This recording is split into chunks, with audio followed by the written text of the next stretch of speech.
start. Can we begin by enlightening the Kenyan on Yes. what is the mandate of the SRC? Thank you. Thank you very much, Linda. The Commission's mandate is twofold. One is to set the remuneration and benefits, to set and review the remuneration and benefits for state officers. That is the first mandate. And the second one is to also to review, to advise remuneration for national and county governments. Yeah. I would like to differentiate these two. The first one, state officers do not request for any review or any salary adjustments. It is the sole responsibility of the Commission. So regularly, we look at the salary structures of state officers, and the definition of state officers is as in the Constitution. Any public officer holding a state office is called a state officer. So a state officer is a public officer, but a public officer is not necessarily a state officer. So for state officers of the category of His Excellency the President or the Chief Justice or the members of Parliament, the CSS, the principal secretaries, all those are the level of state officers. The Commission solely sets and tells them, here it is, and this is where you will be. And that's the end of the matter. All right. Now, we have got the national government for other officers. What we do is that we advise. Now, how does this advice work? The Commission has a purview, or it has a bird's eye view of the payments or the remuneration across all public service or public sector, in the whole of the public sector. State corporations, be it commissions, be it civil service, be it county government. So an institution has that opportunity to write to the Commission seeking for guidance. They make a proposal. They say, this is what we would like to pay these categories of individuals. For instance, teachers. For example, teachers. Okay. The teachers will write and say, no, our teachers are a bit low. Why don't you give us a 30% pay rise? All right? So they'll write to the Commission.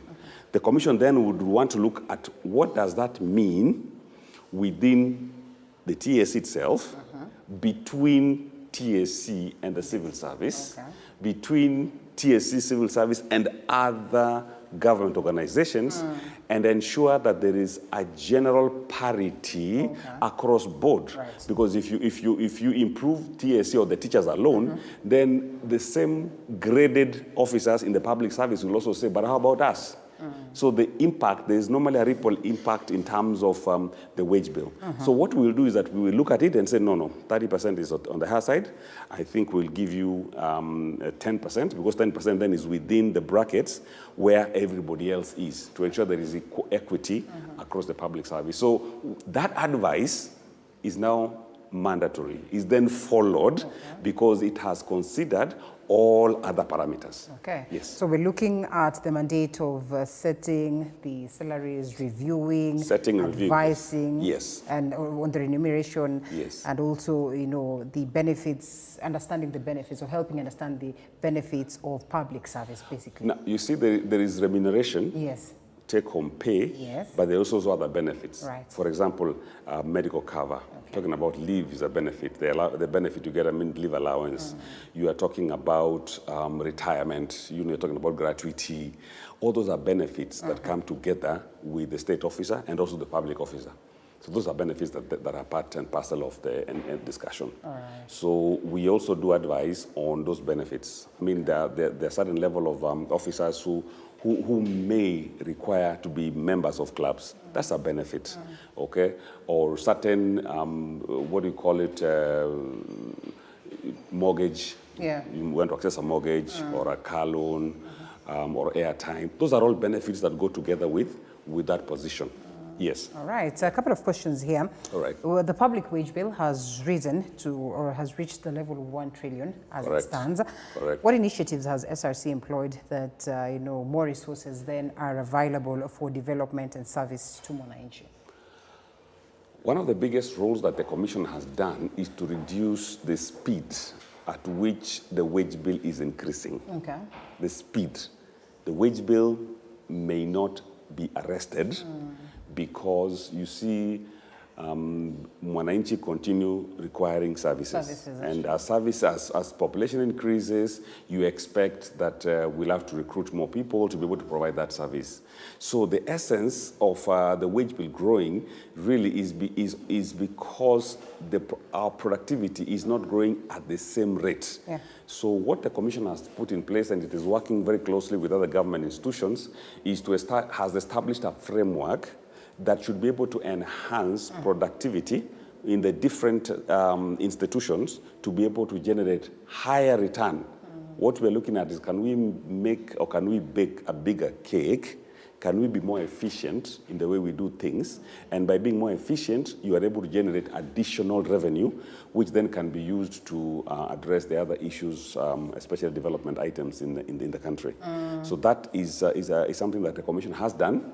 That framework is ready, is being shared between different institutions, and we're hoping that it will start being implemented with effect from the next financial year. All right. Yes. And you mentioned something to do with the benefits, the other benefits, and certainly also there's a conversation on allowances that has been quite big in the country. Yes. According to an SRC study, the allowances are have gone up to around 247. Yeah. And we ask ourselves, what steps is SRC taking then to make sure that there's a streamline in this space of allowances, because it's quite a bone of contention? A couple of years ago, when we undertook the study, we discovered that the number of allowances that are being payable were not necessarily that they had increased, but we found out many more that had been left out in an earlier study. Okay. So you realize that institutions like, let's say, police have got their own specific allowances. Yeah. In fact, the police don't have more than 5 allowances. Civil service, maybe another, maybe 7 or 8, okay? Allowances like responsibility allowance or extraneous, leave allowance and so forth and so forth. We also discovered that certain allowances are being called the same name for the same work. Okay, then. So you see there are 247, but there could be 240 because 7 of them. One is called the commuter, traveling, and then the travel allowance, commuter allowance. And it's the same thing. It does the same thing. Right. So what the Commission has done is it has actually undertaken a study, and our intention is to ensure that we ensure that those allowances that are they are providing the same service, we give them one name. Okay. All right? Those allowances that seem to have lost their own flavor, I mean, for now, they don't seem to serve the purpose that they were, we need to remove them. And those allowances that don't say what they do, we rename them. So what has happened is that we have undertaken a very extensive study. We have released a general guideline that can be able to help to have allowances that are manageable within the larger public service. Okay. Yes. All right, and we're coming to our financial year. Yes. We're almost getting to the next. Yeah. What, in relation to what is expected of you, that is making sure that, you issue a pay structure of that nature and all that. So what exactly is being done or has been done already towards making sure that we're prepared for the next financial year, and also we close this one, at a point of balance and proper accountability?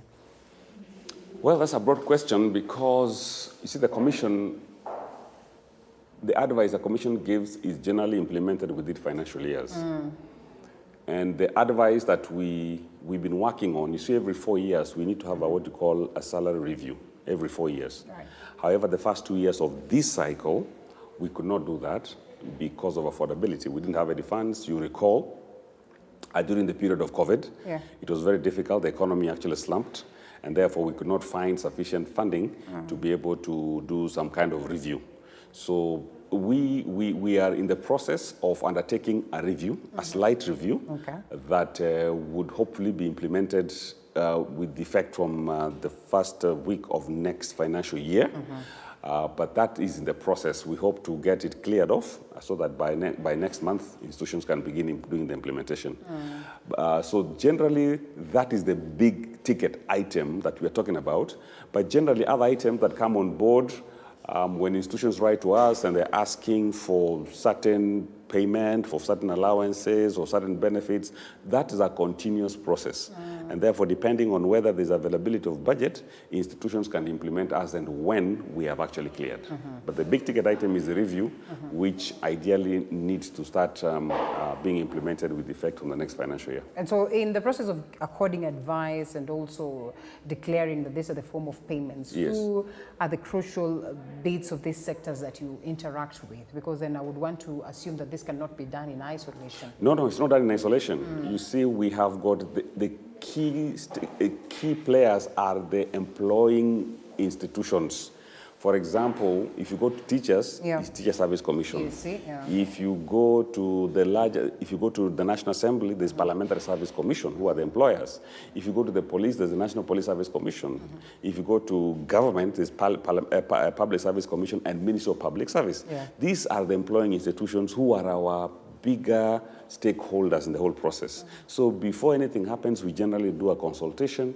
Of course, the National Treasury is there. If they tell us there's no money, then most of the times they would say, we'll tell you, by the way, we want to pay, but there is no money, we can't pay. And I'm keen on the teachers, for instance, and the Yes. Teacher Service Commission Yes. and the CBA agreements that Yes. are normally, Yes. worked on. Yes. So, for instance, if there's this conversation as to, setting up a CBA agreement, are you consulted at that stage, or, it's at the stage where we're coming and we're sitting down and saying, we have this CBA agreement that really has to inform, the next move that we make, and perhaps just ask for the advice of SRC in relation to that? What we have done, the system that exists since the introduction or since the establishment of SRC, is before any CBA is concluded, it is important that there is that discussion around what we call beacons. Beacons are like limits under which you cannot be able to get into a CBA.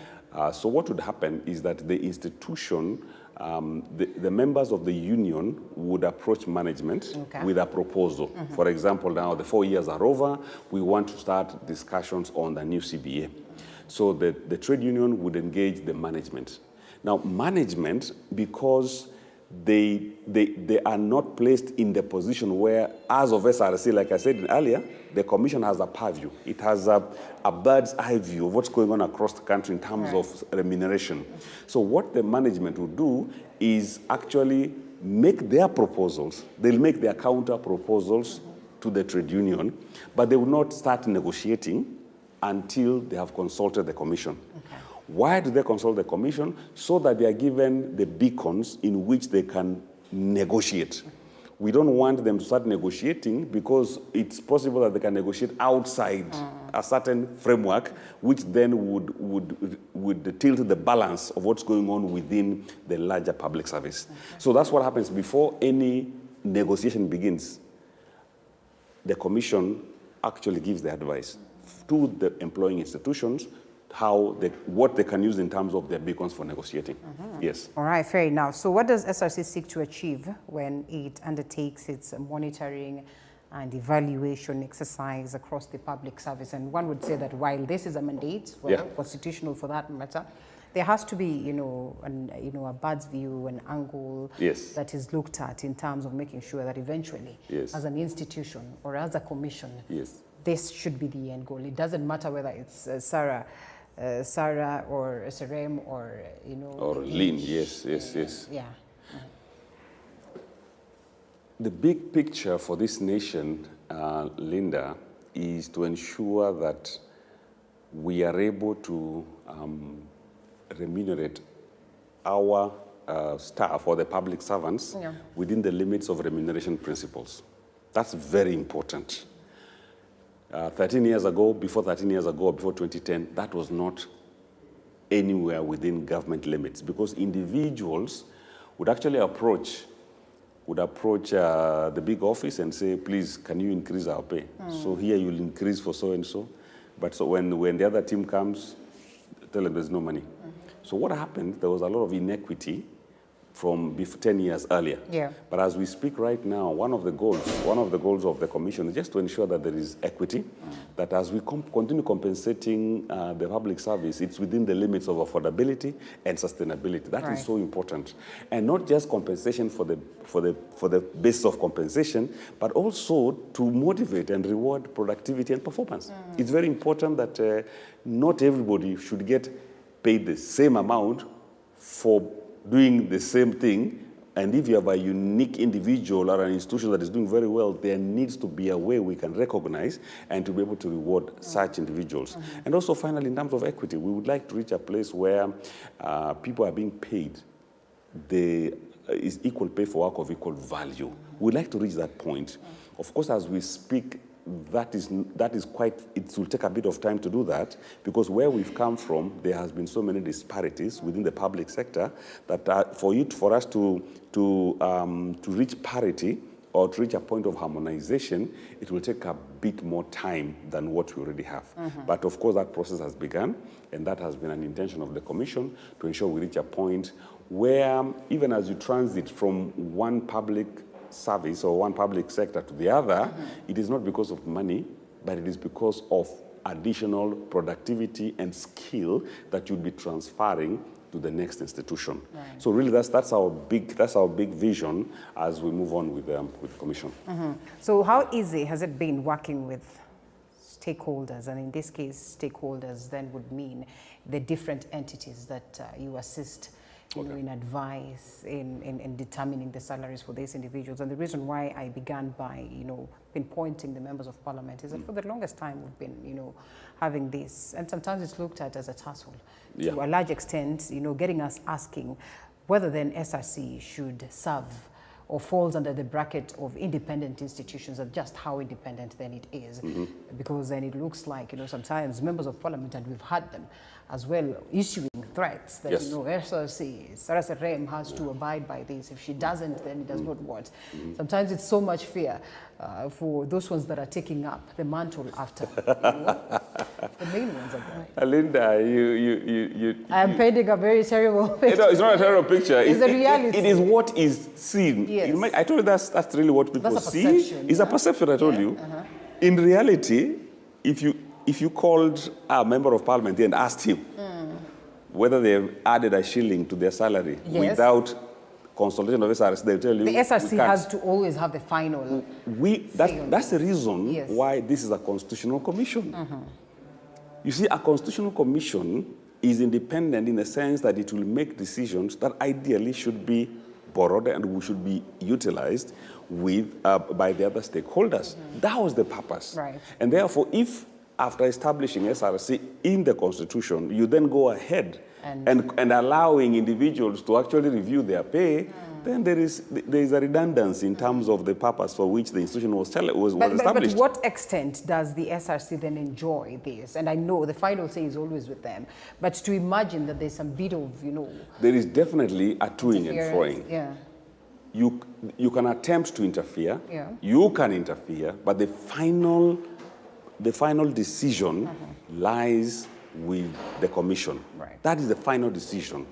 The last time we had an attempt by members of parliament paying themselves house allowance, that was rescinded by the court, because the court said you cannot pay yourself an allowance that has not been cleared by the Commission.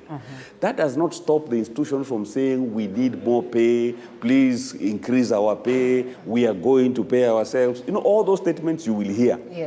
But in terms of the decision and the action, it must be within the Constitution. So if an institution decides to go ahead and confer themselves a benefit or a remuneration, that is contra the Constitution, and it will not find any right of day. How is it with the conversations, about the counties and the members of county assemblies today?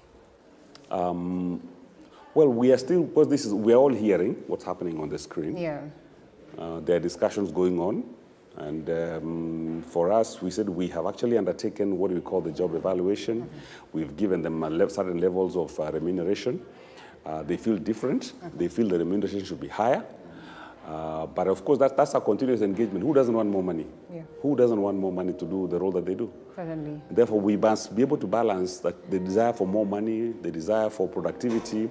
We need to be able to see the productivity, as it were, and then we need to be able to be in a position where we can say, yes, we can afford to be able to give you additional pay. But there must be good reason. Giving you more money because you want more money is an economic disaster. That's what leads to what we call inflation. Inflation push. You have more money in people's hand, no products. Because when I have more money, the demand for products is much higher. So what happens? The goods fly off the shelf, so prices go up because they're not there. Right. So you don't want to do that. You want to grow it systematically, and you want to ensure that it's also then is able to support the purpose for which it's established. Yeah. So you're still in the process of review for public officers? It is part, that's why I was saying that this is our big ticket item. Yes. We have the next 2-3 weeks as we're engaging the different stakeholders. Once that is cleared, and once we have a nod from what do you call it? Because it is part and parcel of the next year's budget. Yes. You know, that is not just, it's not independent. It's part of the budget. Yes. So once the budget is passed, and of course Parliament is the one that passes that budget, we should be able to go ahead and implement. All right, fair enough. As you sum it up, parting shot. SRC is here just to enhance what we call productivity and performance, and ensure that our public servants are able to, they're able to actually get a fair remuneration. A fair remuneration, yet within the environment of productivity. Right. That is very vital. I think if we are able to increase the size of the cake, I think the wage bill issue would not be such a prominent discussion. Right. I mean, if we are spending half the money that we collect from taxes on salary, it's totally unfair for the other items of development. For that, we don't then have enough we don't have additional funds for development because we're spending on remuneration. So our push and our continuous desire is how then can we further slow down the growth in wage bill, but then increase revenue or increase productivity. That's true. Once that is done, probably we should be reducing the discussion on wage bill as our productivity increases into the near future. Fair enough. Yes. Thank you so much, John Monyoncho, Commissioner SRC, for speaking to us this morning. And I know this is quite a huge discussion.